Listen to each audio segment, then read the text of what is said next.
What are you doing, bud? Tying up the bolts. We're going on to the right. That was meant to be one of those awkward close-up moments.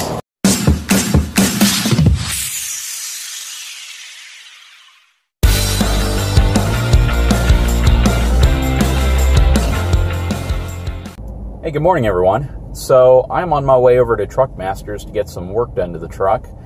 I am going to be doing a comparison video that I've been promising you all for a while. I know when I installed the timbrens on my truck, I told you that the reason why I choose those over airbags specifically is because it's a passive system, that there's really nothing that can fail. There's no hoses, there's no bags, there's no compressors, things that might give out on you and might be able to cause some major issues if you're towing. But that being said, you know, after I made that video, I got all sorts of comments from people saying, you really don't know what you're talking about until you try airbags. And timbrens are great. They do the job that they're supposed to do, but they're not airbags. So you need to give airbags a try. So, you know what? I decided to splurge a little bit and get myself a set of airbags. And I'm really interested to see how they're going to perform compared to the timbrens. Now, this isn't necessarily going to be what I consider a side-by-side comparison, primarily because I think they both accomplish two separate goals. The timbrens, in my opinion, are still a great solution because they're passive, and once you install them, they're kind of set it and forget it. Whereas airbags, of course, are going to have a much more in-depth installation. Definitely recommend taking it to a shop that is capable of doing that type of installation. Truckmasters is one of those places that does all sorts of different types of suspension kits, including airbags. They'll do full replacements. If you watched my video on the Celastics, that when I had them installed, they had a Kelderman kit there, which is a full airbag replacement kit. So I'm confident in their ability to do a quality job, and I'm just really interested to see, you know, how the kits compare, in my opinion. Now, what I can tell you is when you run timbrens, because there's about 1 inch to 1.5 inches of space between the bottom of the timbren bump stop and the top of the axle, or the part that it makes contact with on the truck, that you do have the potential for what's kind of considered a jarring ride whenever the suspension compresses enough to where the timbren makes contact with the axle, in my case. And when that occurs, you feel it. You feel that contact. It feels like a sudden jolt, kind of. But that's not going to happen very often. That's usually only going to happen under some pretty extreme bumps. So hey everyone, so I mentioned in my timbren video that I wanted to test an airlift setup. I wanted to put some airbags on the truck. I heard so many people in my comments say you need to try them, you need to test them, and I figured, you know what, let's bite the bullet and get these things put on. So the kit that we'll be installing today is the Loadlifter 5000 Ultimate Kit. This one has the internal joust bumpers. So it's basically a large bumper that's inside of the airbag. It acts as essentially a large bump stop, almost like a mini timbren inside of the airbag. We've already had them assemble the entire airbag for each side before putting it on the truck.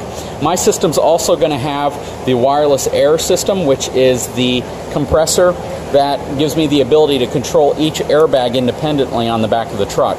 Now, one of the reasons why this could be important is, what I've heard, if you simply use a splitter, that too much weight on one side can cause air to leak to the other airbag on the opposite side. So I wanted to have complete isolated control of the system and to isolate the bags from each other. So this is the current setup, actually mounted downwards, but this is the part that'll sit on top of the axle. Here's the airbag itself. Again, this is the Airlift kit. And here's your inlet valve. This is the part that's going to attach to where the factory bump stops were. And I'll have to remove the timbrens to put these on. It'd be kind of cool if I could run both at the same time, but because this has that internal joust bumper, I don't need to do that. Anyways, this is a pretty phenomenal kit. I'm going to get Josh over here so he can talk about it a little bit as well. Good morning, Josh. Good morning, how are you? Doing real good. So I appreciate you hosting me out here again to do this. No problem. And, you know, I wanted to get your take on an airbag setup because, first of all, do you have any experience with this specific kit? We've done quite a few of these. This is the 5000 series, 2,500 pounds of load capacity. Don't mistake that for towing capacity per bag. It's probably the most popular kit. The Ultimate obviously has the internal bump stop, which is just going to help from bottoming out. Obviously, you're removing the bump stop on the truck to replace the airbag, so it kind of goes hand in hand. Real popular in the oil field. We've got a bunch of oil field companies that this is the first thing they do when they buy a new truck is airbags, compressors. I mean, load them out completely. That's just, they won't even drive them until they do it. like I said, there's a big difference between load capacity and towing capacity, obviously. These are just going to help you be able to carry more weight. It's not going to, the truck's rated at what the truck's rated at. If you're never going to be able to put something on the truck to make it tow more. It just really helps when you have a lot of weight in the bed, when you're towing something heavy, level the truck back out. It's an all-around, it's a great product. Yeah. I've probably installed them for, you know, this is probably 8 or 9 years that I've been dealing with Airlift, and great people, great product. And what I've noticed is that's kind of the key. Of course, like you mentioned, your weight capacity, your load capacity, your tow capacity is what it is, set by the manufacturer. Correct. But even with like these Ford trucks or these Chevy trucks, you put weight in the back, even the rated weight, you're going to see the back come down, you're going to see your headlights stick up in the air, and it makes for an unstable situation sometimes, right? Correct. So having an airbag set up like this in the back can help level the ride out, and I believe it's going to transfer some of the weight back to the front axle, which is going to make for a safer tow. It's going to give you more stability when you're turning. It's going to give you just a better overall feel while towing. And again, it's going to level the truck out, which I think is important. When you put a lot of weight in the rear, it changes the alignment specs in the front. When there's not as much weight on the front, it's going to feel like it's kind of ice skating. It's going to feel not as responsive. And that's just because with the weight in the rear, the caster in the front is going to be a little bit less. And it's not going to drive the same. This is going to maintain that factory ride, and it's going to keep you that level stance. So here's a comparison between a timbren and the Airlift airbag. The timbren from the bracket is much shorter, first of all. So that's part of how the system works, right? So it's going to be spaced about this far off of my axle. So it really only comes into effect when the axle compresses against it. But the problem some people run into is when you're going over some really bumpy roads, that contact surface is going to start hitting this. And it's not going to hit it with enough force to compress it, so you get kind of that jarringness when it makes contact here. And again, that's not going to happen very often. That's really only going to happen when you're going over some really rough roads, because you have to have over an inch of travel before it makes contact with the timbren. But because the Airlift is going to be connected at the axle as well as the frame, it never loses that contact. And you want to keep a minimum of at least 5 psi of air inside of the bag. That way you do have some pressure inside of the bag, so you're not going to run into that scenario of it ever making contact prematurely or having a problem with that harsh feel when it hits the timbren. That being said, I love timbrens. I'm very, very happy with the performance of this product. I just have so many people saying you got to try airbags, because airbags are going to give you such a different type of feel. So I'm listening to what my subscribers say, and I went ahead and got an airbag set up, again with the wireless controller and the whole kit, because I want to really have a good comparison of what airbags feel like. So I think I'm going to be happy with them. It's definitely a quality looking kit, and you know me guys, I don't like to put things on my truck that I feel could easily break on me, and this is definitely something that looks very robust. The folks here at Truckmaster assure me that the way they run the cables, the way they protect everything, the way they use the heat shields, everything that's included to protect the kit from exhaust heat or from damage from road conditions, they practice here. They do it the right way, and that's what I care about. And that's going to make me feel a lot more confident about going to an airbag setup. So Josh just pulled me aside and he kind of explained how he does things a little bit differently when he installs the compressor to the frame or to the side of the truck. And it's not necessarily the frame. I'm not sure exactly where they're going to mount it. However, I'll let Josh explain what we're looking at here. From time to time, you do need to take those compressors off. They do need to be serviced. They do have a filter on them. They will eventually go out after, 5-7 years. You want to be able to get that thing on and off easy. The way we do it is we'll drill 4 holes into the frame. Then we'll go ahead and insert these nutserts, which are just rivets that have threaded inserts in them. That way you can bolt it to the frame, and literally in less than a minute you can have that compressor on, off. Very easy to service it. If you ever have any issues, you're not going to be cussing my name while you're sitting in the driveway. So it takes about 10 to 15 minutes longer to do it this way, but in the end it saves a lot of time whenever you have to get back in there. Well, I appreciate that, because one of the concerns I've had, again, with airbags versus the timbren is that the timbren's a passive system, right? There's nothing that can really break or go bad with it, whereas airbags have quite a few components. It's definitely a much more complex setup, right. And I would say that the real true failure point of that system could be the compressor. Well, it is, just because it's mounted in the atmosphere. It's outside, especially a lot of the oilfield guys driving up and down Caliche roads. those compressors are sucking up all that dust, and it really takes the life down quite a bit on them. But like I said, they're going to be on the outside. They're going to get wet. They're going to be around dirt. They're not going to last forever, and they're a machine. They're a mechanical component. They will have to be serviced just like your truck. Not that bad. You can take a filter on and off that thing in probably 45 seconds, so it's not a lot of work, but it's just something you need to keep in mind. Yeah, and it's good to be able to at least have it serviceable versus something that's bolted up there that would take forever to take off. Absolutely. God forbid you hit something and it ripped that compressor off, and you know, it's one of those things that it's not an install it and forget about it. You do have to keep it in mind. All right, perfect. Thank you. You might be asking yourself, what is this yellow wire that doesn't go, that just is taped off to the end? Hey Josh, what is this yellow wire that doesn't go anything that's taped off to the end? When you lose the remote for this thing, which I will, by the way. Which you will, the only way to reprogram the remote is you put the remote into a learning mode, and then you take this wire, this yellow wire, and you ground it to the frame. And once you ground it to the frame, it turns it into a learning mode to connect it to the new remote. Awesome. So while we're on this subject of installation, I've read and I've seen in videos where this piece right here, the solenoid along with this, I guess that's a drain reservoir? Or what would that be? It's an air-water separator. Okay. Has to be pointed down. Correct. For drainage. Correct. Right? And that's mandatory. Correct. Okay. So I just want to make sure that anybody who is planning on installing that's probably the one key thing that a lot of people may not think about is the direction of this. And I know it says it in the instructions. So it looks like that it's designed to be automatic, but in case you have to service it or it's not coming out, you can unscrew this to see if it's jammed in there, what's preventing it from coming out. Correct. So sitting back here in the back of the shop, I noticed that he had a bunch of tires sitting here, and I didn't know what they're for. You can't really tell until you come up to them and inspect them. And the first thing I read was all steel on the side. So I was looking at the size and I noticed these are trailer tires and they're 15-inch tires. So I know I just did a video talking about how good the Goodyear cargo tire is, but what I've noticed about these is this looks like it's pretty much the equivalent of a Saloon tire, but for a 15-inch size. And when you feel the bead on the side, everything about this tire just resonates beefiness. And they're very heavy. They have a very, very hard sidewall compared to your traditional trailer tires.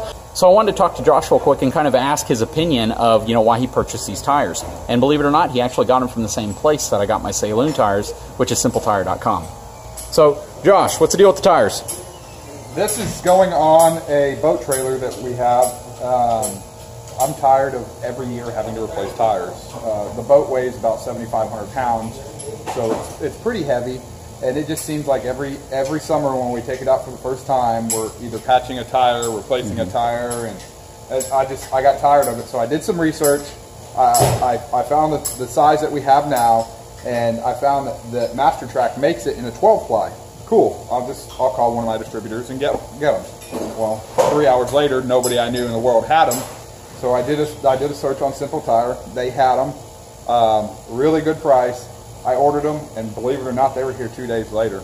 Yeah, it's super quick. Same thing with my Saloons. Guys, I have no affiliation with Simple Tire whatsoever, but I can say so far my experience with buying tires from them has been phenomenal. And they give you quite a bit of information on their website about the tires. And of course, they carry tires from just about every manufacturer. Just like the Saloon tires, I'm sure these are a Chinese manufactured tire. That doesn't always mean bad things. I mean, yes, if you can get an American-made all-steel 12, 14, 16-ply trailer tire, find one. Go for it. And they're probably going to cost you $300 to $400 per tire, if you can even find one. But the reality when it comes to 15-inch wheels is you can't find really good tires for them unless you look at your traditional, your Maxxis tires, your Carlisle tires, and they all still have that really cheap, flimsy feel to them, even though they may be a little bit better than, your Trailer King or your other cheapy tires that come on some of these trailers. So the fact is that if you can find, a 12-ply, all-steel, commercial-rated tire, it doesn't matter where it comes from as long as it's got a good track record, as long as it's been built well. Just because it's built in China doesn't necessarily mean it's a bad product. And the fact is, you're going to be hard-pressed to find a heavy-duty tire like this from any manufacturer in the U.S. When I did the video on the Goodyear cargo tire, it was only because that's the best tire I could find. This, to me, is a better option, especially because you can feel it in the construction of the tire. So they are in the process of mounting the driver's side airbag. You're going to have to take that mounting bolt, put it up through the frame, and tighten it. you have to loosen the fuel line down here, or not loosen it, but take the bracket out so it goes into a groove on the bottom bracket of the Airlift to make clearance. So as we prep the lines, Josh is making a perfectly straight cut with it because they recommend you don't football the connection, I guess, which is make it essentially flatten out when you crimp it. So let me show you the difference. So here's the wrong way to do it, and you'll see it pinches the actual pipe shut, and then it creates kind of a football shape to it. And the correct way to cut this would be with the razor knife and cut it straight down, so it's a perfectly clean cut. And he's deburring it right now. So what Josh is doing now is actually drilling the hole for the backup system, which there's Schrader valves that are going to be coming through there, so in case for some reason the compressor fails, you'll still be able to inflate or deflate the bags. And there's going to be 2 of these so you can control them independently. So here are the Schrader valves connected to the back of the truck. Again, this is more for a backup. So in case the compressor fails and it's not working, I can come back here and I can either inflate or deflate the bags using these Schrader valves. So the aux beam light bar is now gone straight with the black oak light bar, and I'm going to be using the upfitter switch that I had for the aux beam bar to control the compressor for the airbag setup. Just showing you where the compressor is mounted to the side frame rail of the truck. He put some nutserts in there so you can easily unscrew the compressor for service if it needs it. It's well up underneath the edge of the truck, so nothing should really damage it, but just in case, it's going to be very easy to service.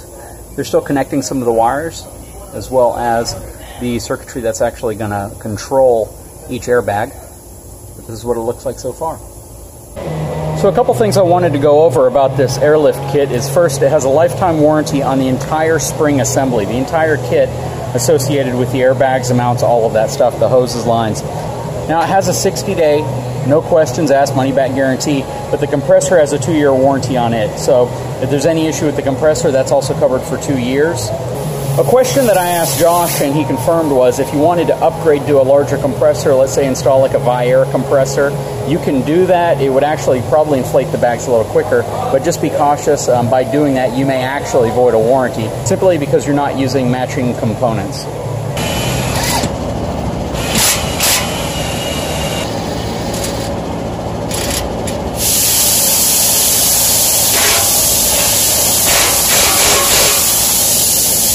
We're finished up with this. We recommend always having at least 5 pounds of air in it at all times, just to keep the airbags from collapsing on themselves. Pretty simple setup how everything works. You can control both bags at the same time, either one side to side, up and down. If you want 15 pounds in it, just go to 15. It'll automatically kick on. Get to 15, it automatically shuts off. If you want to drop it down, it automatically drops it down. And like I said, you can control left or right separately, or you can control them together.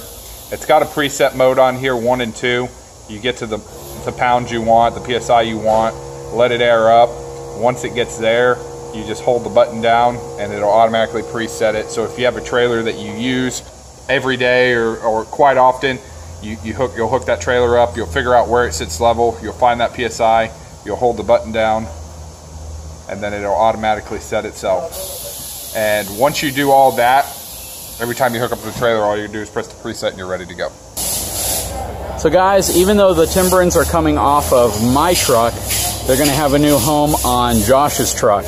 And Josh has a 6-inch lifted F450. And interestingly enough, the brackets on my truck will fit perfectly as replacements to his factory bump stops on his F450 with the 6-inch lift. And it gives him exactly that 1-inch clearance above the bracket down there. So what we're doing now is we've attached a car hauler to the back of my truck, and we're going to load a truck on the back of the car hauler so we can show you the purpose of the airbags and how it helps level out the ride.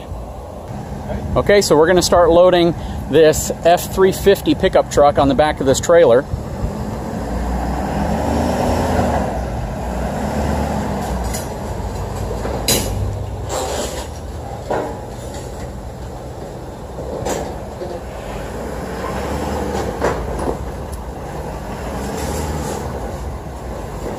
As it moves forward of the trailer axles, you'll see how it will compress the truck. So Now what we're going to do is add air to the airbags. What do you think we should raise it to? Probably 35, 40. We're going to raise it to 35 pounds. I'll walk up so you can hear the compressor kicking in. And you can see the truck gradually lifting itself back up to level itself out. Traditionally, with this much weight over the back, the front headlights would be pointing up in the air, blinding oncoming traffic. But with airbags, now we have the ability to level the truck out perfectly. We're going to go ahead and increase it to 55 pounds.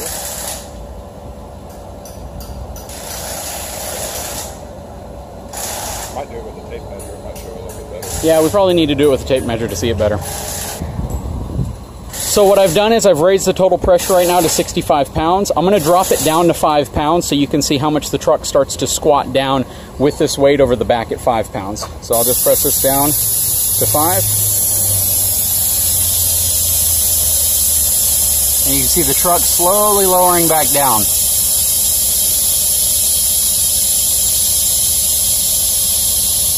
We're at 28 pounds, 26, 25, 22.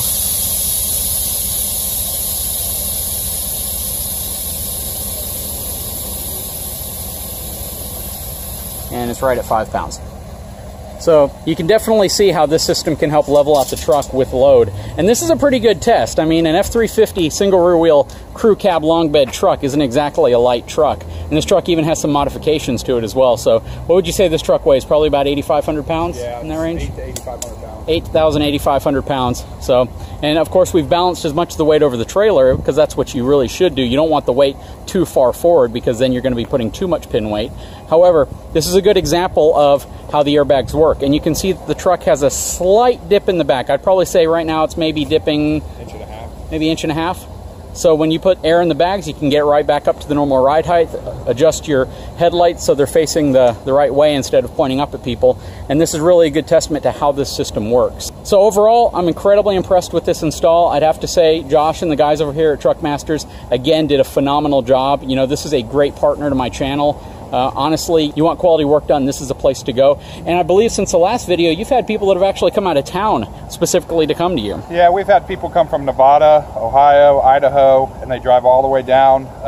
We work on their trucks, and they're gone that same day. Outstanding, man. I appreciate it again. Thanks, everyone. If you like my videos, please subscribe and give me a thumbs up.